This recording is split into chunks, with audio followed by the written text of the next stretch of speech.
Bismillah, Alhamdulillah, wassalatu wassalamu ala rasulillah.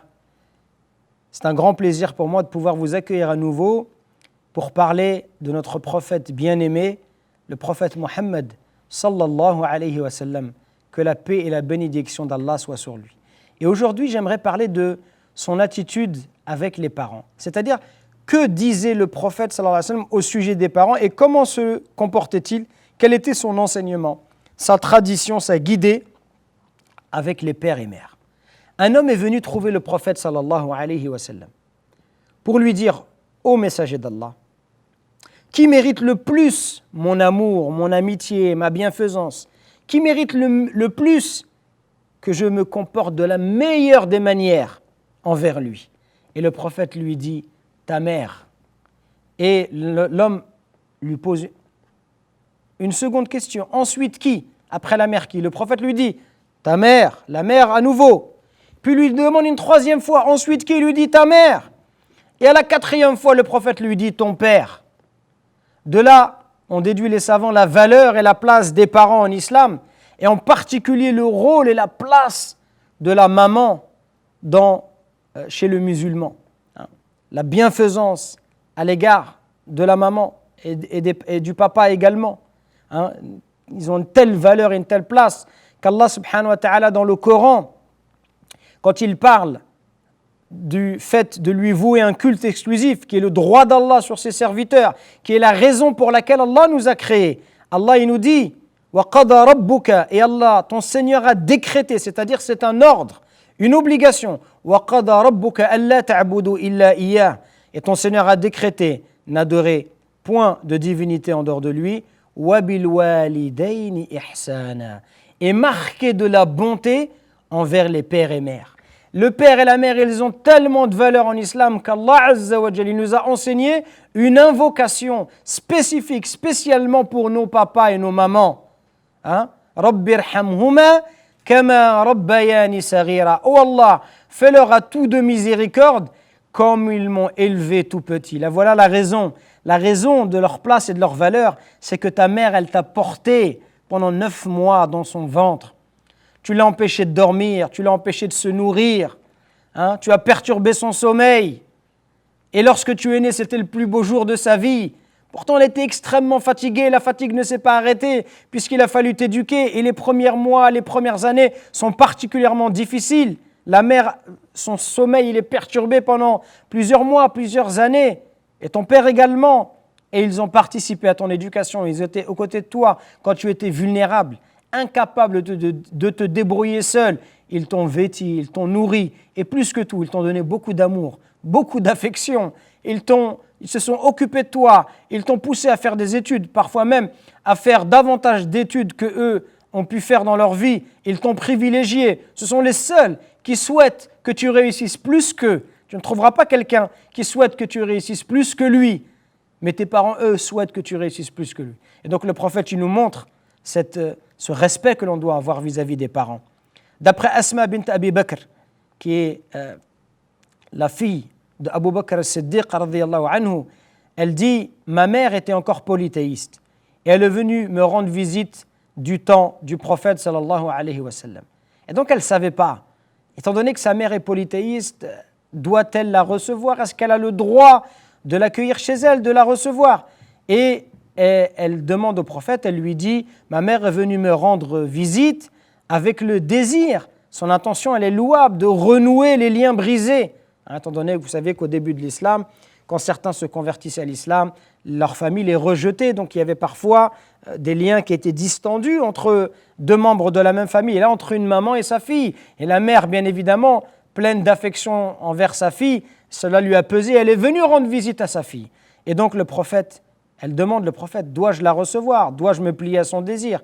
Et le prophète lui dit: oui, renoue les liens avec ta mère, bien évidemment. Même si elle est polythéiste, comporte-toi bien. D'ailleurs, Allah, dans le Coran, il en parle aussi. Et il nous dit qu'on doit être obéissant envers nos parents, bienfaisant. Et il nous dit seulement qu'il nous est interdit de leur obéir s'ils nous demandent d'adorer autre qu'Allah subhanahu wa ta'ala. Et Allah, il finit son verset en nous disant: وَصَاحِبْهُمَا فِي الدُّنْيَا مَعْرُوفًا. Et il nous rappelle, et comporte-toi convenablement avec eux. C'est-à-dire le fait que tes parents ne soient pas musulmans, ce n'est pas une excuse pour t'éloigner d'eux, pour ne pas prendre de leurs nouvelles, pour ne pas leur faire des cadeaux, pour ne pas leur rendre visite. Non, Allah il t'a dit, comporte-toi convenablement avec eux, respecte le rang auquel qu'Allah leur a confié, qu'Allah leur a donné, respecte cette place qu'Allah leur a donnée. Ça reste tes parents. Bien évidemment, il ne convient pas de leur obéir s'ils refusent ton entrée en islam, s'ils te refusent d'adorer Allah. Bien évidemment, tu ne dois pas leur obéir, car il n'y a pas d'obéissance aux créatures dans la désobéissance au Créateur, mais il n'en reste pas moins que c'est ton père et ta mère, et tu dois déjà souhaiter leur guider, invoquer pour eux et garder des liens avec eux également. Et enfin, je termine par une histoire qui est racontée par Abu Huraira radiyallahu anhu. Et il dit, par Allah, il s'adresse à un compagnon, Abu Kathir, et il lui dit, par Allah, aucune personne ne me voit, ni ne m'entend sans m'aimer. À chaque fois que quelqu'un entend parler de mon nom, ou qu'il me voit, il m'aime. Alors Abu Kathir lui dit, mais pourquoi tu dis cela? Comment le sais-tu? Et il lui raconte l'histoire. Il lui dit, ma mère, elle était encore polythéiste. Et je l'ai invitée à l'islam. Mais elle refusait. Elle n'acceptait pas de se convertir à l'islam. Et un jour, je lui ai parlé de l'islam une autre fois, et elle m'a dit des propos au sujet du prophète sallallahu alayhi wa sallam que je n'aimais pas. Elle a dit des paroles désobligeantes. Donc j'ai été voir le prophète, il dit en pleurant, j'ai été voir, Ya Rasulallah, j'invite ma mère à l'islam, mais elle n'accepte pas. Et aujourd'hui, alors je lui ai parlé de nouveau, elle m'a fait entendre des mots que je n'aime pas à ton sujet. Et donc ça l'a profondément insisté, puisqu'il veut tellement le bien pour sa mère, et il voit que sa mère refuse l'islam, alors ça le touche profondément. Et il va voir le prophète et il est en détresse. Il lui dit, Ya Rasulallah, invoque Allah pour qu'il guide ma mère. Invoque Allah pour qu'il guide ma maman.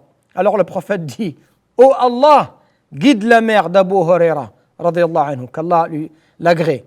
Alors il dit, j'ai couru lui annoncer la nouvelle à ma mère, lui dire que le prophète il a invoqué pour toi. Et à mon arrivée, la porte était entr'ouverte. Et j'ai entendu un bruissement d'eau et le bruit d'un pas. Et sa mère lui a dit, attends où tu es, ne rentre pas. Alors elle ouvrit la porte, portant son gilet, sans le voile, et dit, Ashhadu an la ilaha illallah wa ashhadu anna Muhammadan Rasulullah. J'atteste qu'il n'y a de divinité digne d'être adorée en dehors d'Allah, et j'atteste que Muhammad est le messager d'Allah. Alors il retourne voir le prophète sallallahu alayhi wa sallam en pleurant, mais cette fois-ci en pleurant de joie. Et il lui dit, Ya Rasulallah, Allah, bonne nouvelle, Allah Azza wa Jalla, il a exaucé ton invocation et il a guidé la mère de Abu Huraira. Il lui dit, Ya Rasulallah, invoque Allah pour nous encore, afin de nous faire aimer ma mère et moi des croyants et de nous les faire aimer en retour. Ya Allah, fais que moi et ma mère, les croyants nous aiment et que nous également, nous aimions les croyants. Et le prophète s'est exécuté et il a invoqué pour que le Abu Huraira soit aimé ainsi que sa mère des croyants et qu'en retour ils aiment également les croyants. Et Abu Huraira lui dit, depuis ce jour, il n'y a pas une seule créature qui entend parler de moi sans qu'il n'ait de l'affection, de l'amour à mon égard. Et par Allah, nous témoignons de cela, que nous aimons Abu Huraira et que nous aimons sa maman. Qu'Allah leur fasse miséricorde, qu'Allah nous fasse à nous tous miséricorde ainsi qu'à nos parents, qu'Allah fasse miséricorde à ceux parmi eux qui sont décédés et qu'il garde en vie et en santé et dans la foi et la guidée ceux qui sont encore en vie, en espérant que cela vous soit profitable. À très bientôt mes très chers frères et sœurs pour un nouvel épisode. Subhana rabbika rabbil izzati amma yasifun wa salamun ala al-mursalin walhamdulillahi rabbil alamin.